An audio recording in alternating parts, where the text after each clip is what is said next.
November 1st, 1897. On time, $200,000 under budget.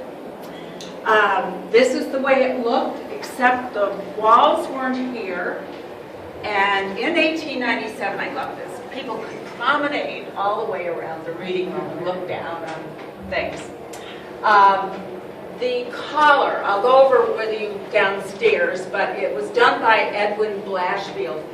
It's 124 feet up there, 164 feet way up to the top of the lantern.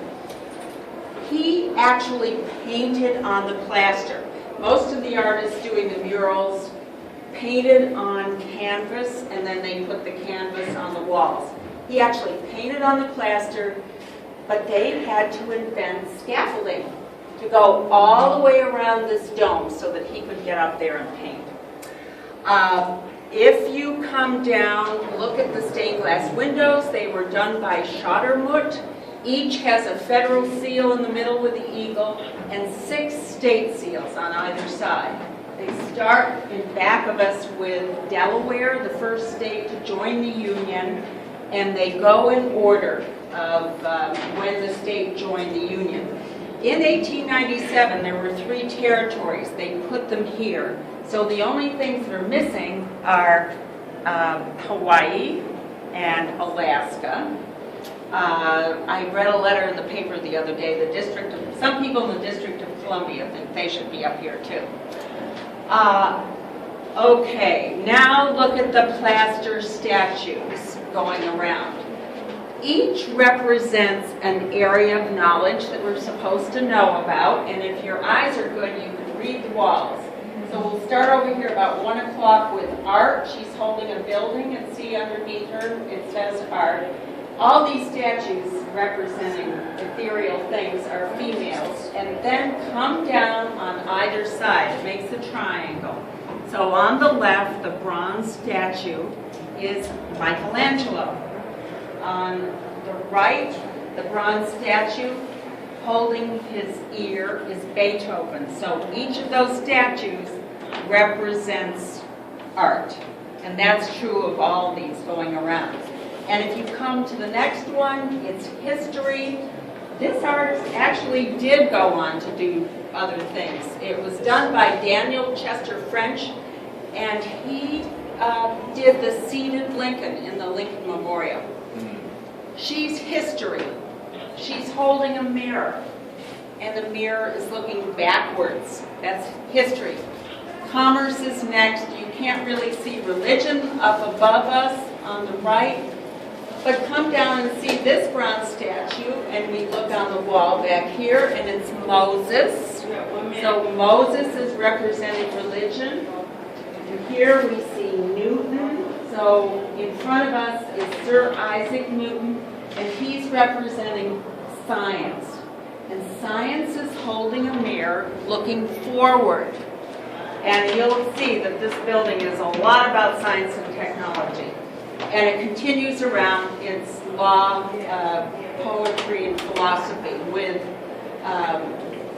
men, all men, you ladies might notice, in 1897. Real men representing the ethereal statues.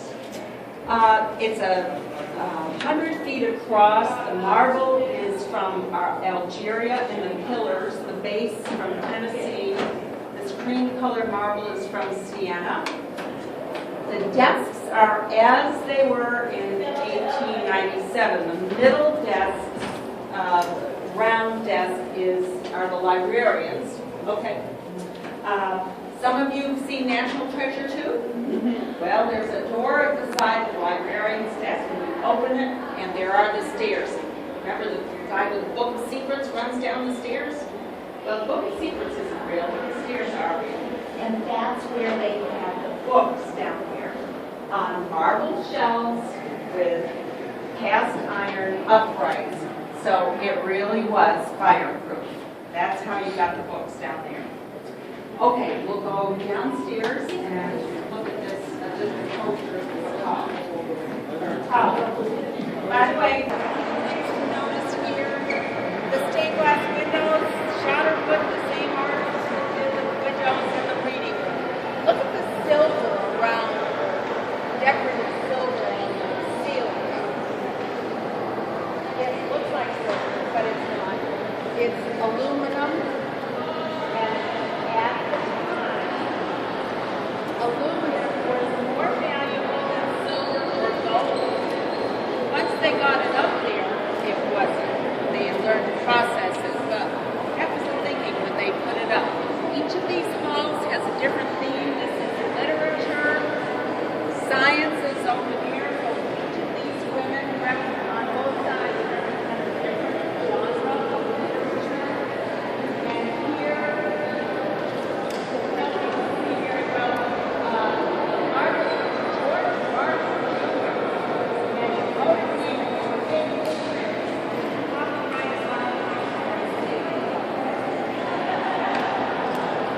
could not see, this is Edwin Blanchfield's collar that we just saw, so that's 164 feet up and everything's a symbol. You could only see this if you're the librarian in that round desk. But this is human understanding, and she is lifting the veil of ignorance. And then each of these figures, it's called Evolution of Civilization, and it's Blanchfield's ideas of which peoples, countries, or epics added to our civilization. And when I get around there, you'll realize that not a lot of people. But again, 1897. So he starts with the upside-down pharaoh, and of course that's Egypt for written records. Judea was religion, Greece philosophy, Rome administration, Islam math and physics, Middle Ages modern languages. So goodbye Teutonic language and Latin. This guy in his brown frock, they think maybe Blanchfield painted him to look like Martin Luther, the Reformation, but in the end he called it printing for Germany, and we'll see that downstairs. Spain was discovery, England literature, France emancipation, freedom, and then we have America. And America is supposed to be science. He's sitting like this, holding his fist under his chin, and a lot of people think it looks like the young Lincoln without a beard. But at his knee is an electric dynamo, a generator. So, science. We're all about science and technology in the late 1800s. Now we're going to go downstairs and see some things. Yeah. About it downstairs. We'll come over to this side. The fountain out in front, but when you go out, there's a beautiful fountain. It's Neptune. Well, you wouldn't find anything finer if you went to Italy. And then you come up the steps. The steps look a little like Buckingham Palace. And then the front of the building. Remember I said those circular windows? It's taken exactly from the Opera Garnier, the old Paris opera building. They have composers, we have writers. So you would come in other words, people were not trying to keep up with the Joneses, they were trying to keep up with us Europeans. And they were starting to travel in those days, and they were saying, anything the Europeans can do, we can do just as well, maybe better. So we come in this beautiful foyer, and it's all gilt. The statues out there are Minerva, but the important thing out here to see are the light fixtures.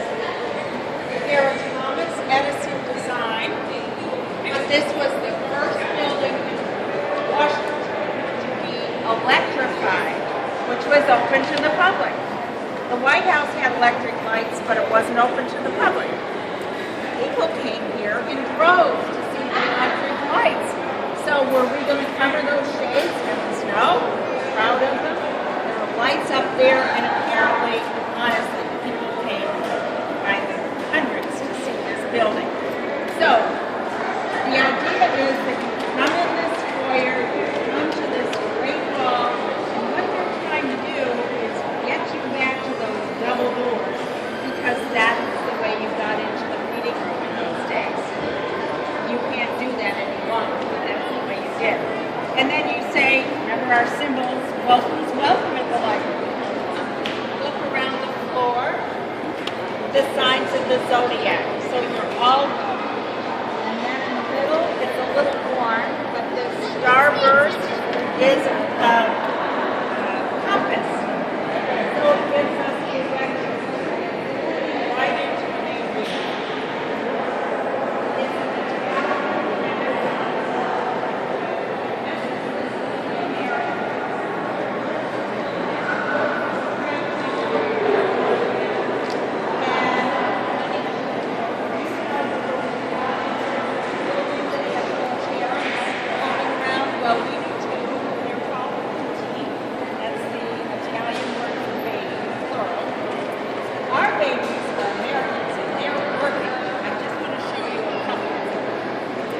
Look at this baby.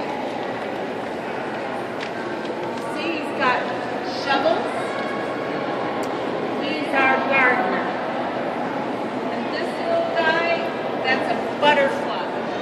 And a butterfly net. He's our entomologist.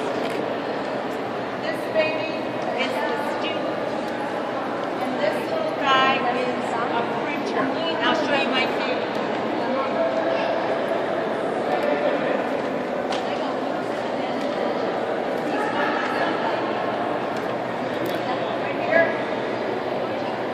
It's a telephone. Telephones have just been invented. And he's our electrician. They invented the telephone. We have the telegraph. They even had elevators in this building. It was very high-tech. The same elevators that we have now, but first of all, the workings have been changed.